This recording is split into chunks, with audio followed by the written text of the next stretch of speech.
Gentlemen, to the Abbey Theatre, home of a group of actors who may not be professional, but who put all their passion into this play. Please be really attentive, because you are going to have a role in this play. And now, imagine yourselves in a castle in Galway, where the writers Lady Gregory and Yates are staying. Enjoy.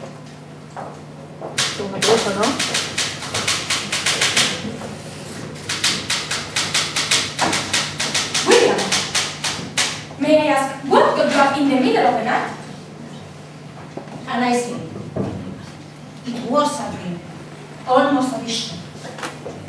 As vivid as if I were actually there, breathing the welcoming atmosphere of this cottage, a peasant family's home. And almost feel the warmth coming from the burning wood in the fireplace. Homely, everyday scene. Brilliant. May this be the setting for the new drama we were thinking of? It may. There was talk of marriage and well-being in this household. And into the midst of that cottage, there came an old woman in a long cloak. Ella, Jean Van Vogt, the poor old woman, Catheleen Ni Houlihan. She was Ireland herself. And there's the mythical Celtic reference we were searching for. This popular memory will awake the hearts of the audience. It will. And not only that, but I like this play to address Ireland's struggle for independence and the fight to death between our nationalist cause and this society which seems to be asleep and only worry about money and comfort. All right. A naturalistic peasant dialogue to make people get into the scene. And the framework could be the 18th century rebellion in Killalabar. That would stir the audience. So, but the most important issue is the representation itself. Oh, I can already hear the determined steps of the poor old woman getting into the scene.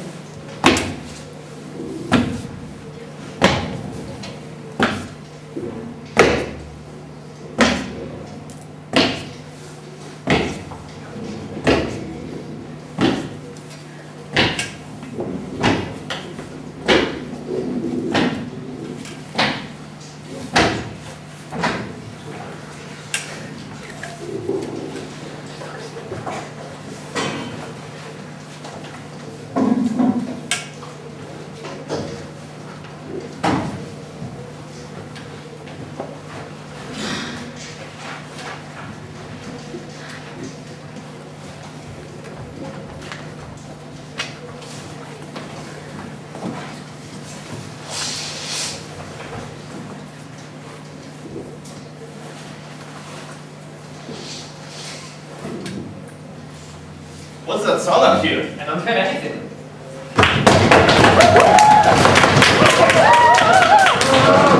You hear it now. It's like cheating. I wonder what they are cheating about. I don't see anybody. Might be hurling. There's no hurling today. It must be down in the town that cheating is. I suppose the boys must be having some sports of their own. Come over here, Peter, and look at Michael's wedding clothes. Those are grand clothes indeed. You hadn't clothes like that when you married me, and no coat to put on of a Sunday more than any other day. Indeed. We never thought the son of our own would be wearing a suit of that sort. I'll have so good a place to bring the wife to. There is an old woman coming down the road. I don't know where she's going. It will be a neighbor coming to hear about Michael's wedding. Can you see who it is? I think it's a stranger, but she's not coming to the house.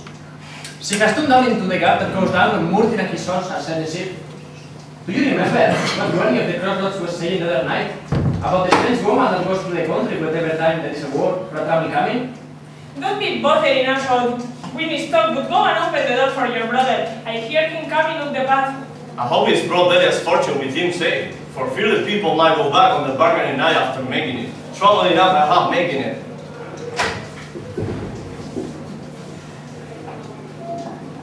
What kept you, Michael? We were looking out for you this long time. I went round by the priest's house to bid him be ready to marry us tomorrow.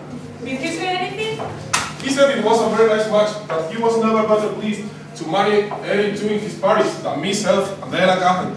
Have you got the fortune, Michael? Here it is.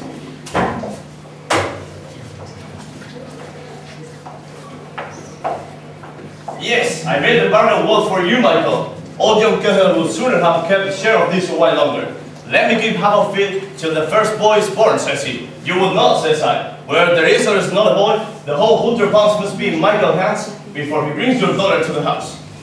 The wife spoke to him then, and he gave in at the end. You seem well pleased to be handling the money, Peter. Indeed. I wish I had the look to make £100 or £20 itself for the wife I'm marrying. Well, if I didn't bring much, I didn't get much. What had you the day I married you but a flock of hens and you feeding them, and a few lambs and you driving them to the market at Balina? If I had no fortune, I worked it out in my bones, laying down the baby Michael that is standing there now, in a stalk of straw, while I dug the potatoes, and never asking big dresses or anything, but to be working. That is true indeed. Leave me alone now, till I ready the house for the woman that is to come into it. You're the best woman in Ireland. The money is good too. We never thought to see so much money within our four walls. We can now do great things now we have it. We can finally take the 10 acres of land we had the chance of St. James Dempsey died. And we'll go to the market of Balina to buy the stock. Did they ask for any of the money for her own use, Michael? She did not indeed. She did not seem to take too much notice of it or to look at it at all. That's no wonder. Why would she look at it when she had yourself to look at? A fine, strong young man. It is proud she must be to get you. A good, steady boy that will make use of the money and not be running through it or spending it on drink like another. It's likely Michael himself wasn't thinking much about the fortune either, or what sort the girl was to look like. Well, you would like to have a nice, comely woman to be walking with you, to be beside you. The fortune lasts for a while, but the woman will be there always. They are cheering again. Maybe they are landing horses from Enniscroft. They do be cheering whatever time the horses take the water well. There are no horses here. Where would they be going and no frack, man? Go to the town, Patrick, and see what's going on.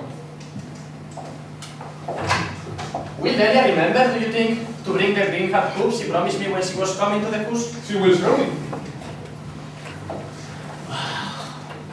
It'll be Patrick's turn next to be looking for a fortune, but he won't find it so easy to get it, and he will no place of his own. I do be thinking sometimes, now things are going so well with us, and the Cathels, such a good back to us in the district. And Delia's an uncle a priest, we might be put in the way of making Patrick a priest someday. And he's so good at his books. Time enough. You always have your head full of plans, Bridget. We will be well able to give him learning and not send him tramping the country like a poor scholar that lives on charity. I'm not done chewing yet. Do you see anything? I see an old woman coming up to the path. Who is it, I wonder? It must be the strange woman Patrick saw a while ago. I don't think it's one of the neighbors anyway, but she has her cloak over her face. It might be some woman parents were making ready for the wedding and came to look for her servant. I may as well put the money out of sight. There's no use leaving it out for every stranger to look at. There she is, father. I swear a stranger not to come to my house the night before my wedding. Open the door, Michael. Don't keep the poor woman waiting.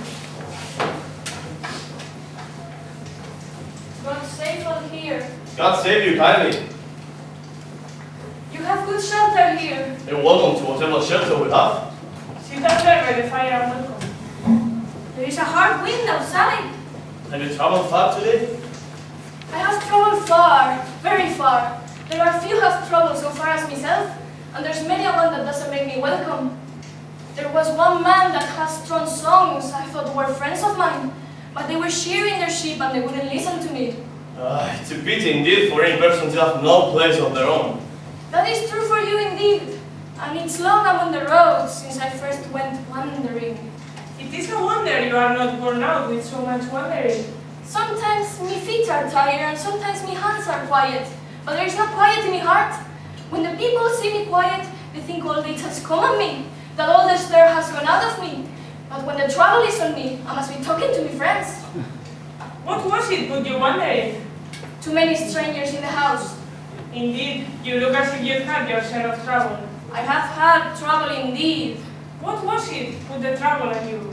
Land that was taken from me. Was it much land he took from you? Me 4 beautiful green fields.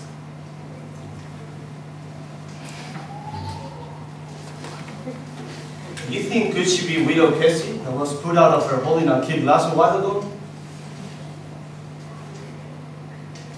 She's not. I saw the widow Cassie one time at the market in Balina. A stout French woman. Did you hear a noise of chewing and you coming into the path? I thought I heard what I used to hear when my friends came to visit me.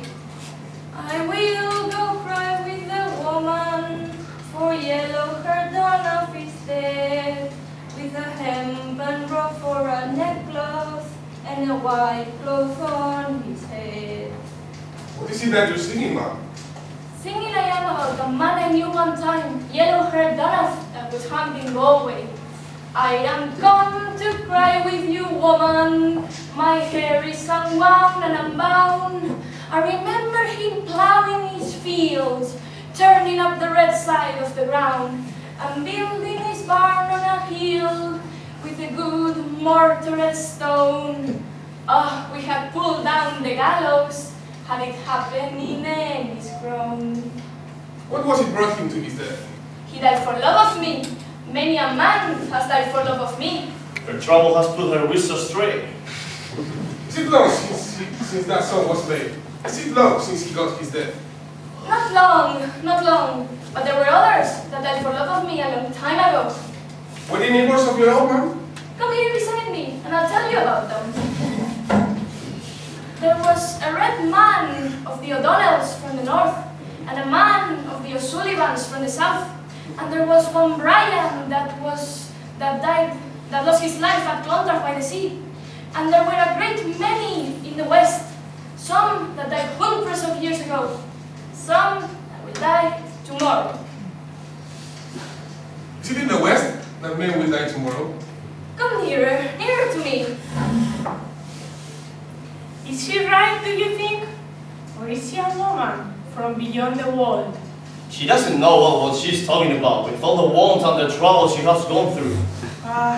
The poor thing. We should treat her well. Give her a drink of milk and a bit of the autumn cake. Maybe we should give her something along with that to bring her on her way. A few pence, or a shilling itself, and we with so much money in the house. Indeed, I'd not begrudge it to her if we had it to spare. But if we go running through what we have, we'll soon have to break the whole £100, and that would be a pity. Shame on you, Peter. Give her the shilling and your blessing with it, or our own luck will go from us.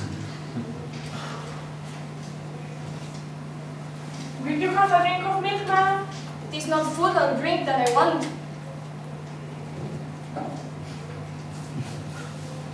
Here's something for you.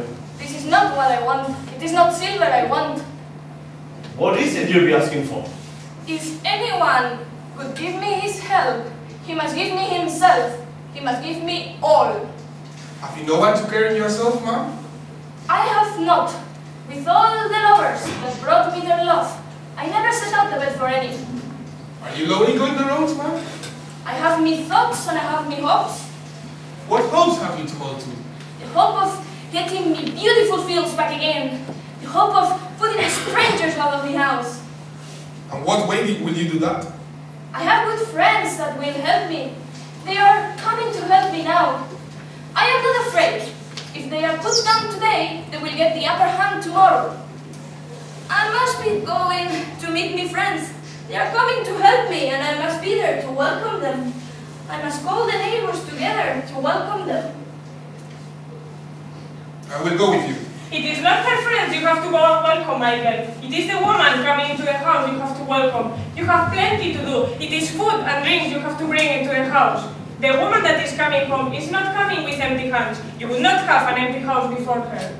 Maybe you don't know, madam, that my son is going to be married tomorrow. It is not a man going to his marriage that I look to for help. Who is it that you think at all? You did not tell us your name yet, ma'am. Some call me the poor old woman, and there are some that call me Catheleen, the daughter of Houlihan. I think I knew someone of that name once. Who was it, I wonder? It must have been someone I knew when I was born. Oh no, wait, I remember. I heard it in a song. They are wondering that there were songs made for me. There have been many songs made for me. I thought I heard one on the wind this morning. Do not make a reckoning when the graves have been dug tomorrow. Do not hold the white scarf riders to the bearing that shall be tomorrow. Do not spread food to poor strangers to the wakes that shall be tomorrow. Do not give money for prayers for the dead that shall die tomorrow. They will have no need of prayers. They will have no need for prayers. I don't know what that song means, but tell me something I can do for you. Come over to me, Michael. Hush, father, listen to her. It's a hard service that they take that help me. Many that are red cheek now will be pale cheek. Many that have been free to walk the hills and the bogs and the rushes will be sent to walk hard streets in far countries. Many a good plan will be broken. Many that have gathered money will not stay to spend it. Many a child will be born and there will be no father at its christening to give it a name. They that have red cheeks will have pale cheeks for me sake, and for all that they will think they are well paid. They shall be alive forever, they shall be remembered forever, the people will hear forever, they shall be forever. Look at him, Peter. He has the look of a man that has got the touch. Look here, Michael, at the wedding clothes, such grand clothes as these are. You have the right to fit them on now. It would be a pity if they did not fit tomorrow. Your friends could laugh at you. Take them, Michael, go into the room and try them on. What wedding are you talking of? What clothes will I be wearing tomorrow? These are the clothes you are going to wear when you marry Delia Cathel tomorrow. I have forgotten that. There's the shouting come to our own door again. What is it has happened?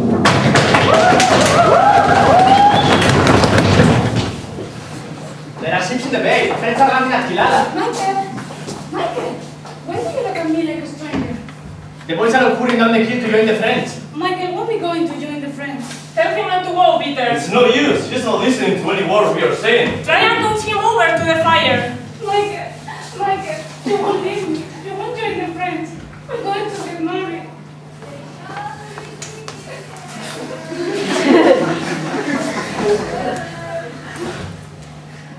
Did you see an old woman coming up the path? I did not, but I saw a young girl, and she had the walk of a queen.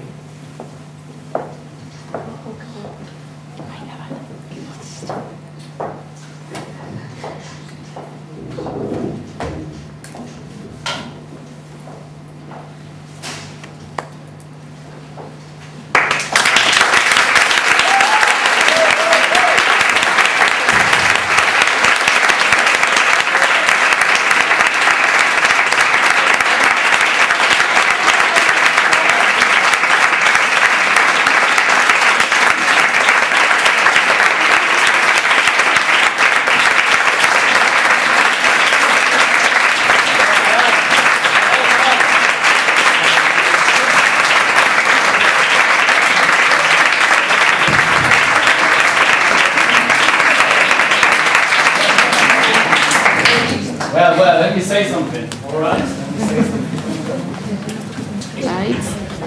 Well, it's difficult to say anything after this wonderful, wonderful performance, right? I think you really got the gist of the play, number one. You got the accents of the play as well, the accents of Ireland in the 18th and 19th centuries. Good, and I just have to thank you. You really made me proud, and I think you made all the class proud for your wonderful performance. I know it's taken a long time for you to get here, but I think this really summarizes what we're doing here at the university. Good. It's not only learning, it's been a community, but it's learning about, in this case, Ireland and knowledge. Thank you very much. Okay, Goramaga, as they would say in Irish, good, which means thank you very much. And I think they deserve a really, really great round of applause. Good.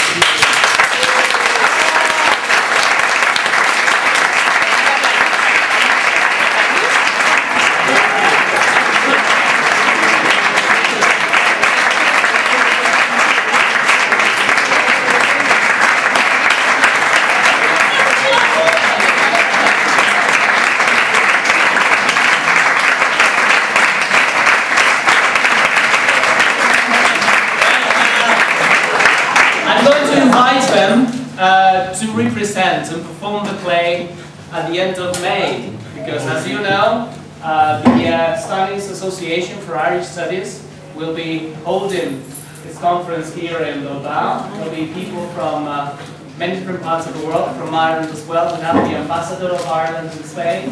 So I think that this is going to be a highlight of the conference now that we've seen it. Thank you very much once again, and Merry Christmas to all of you. Good, thank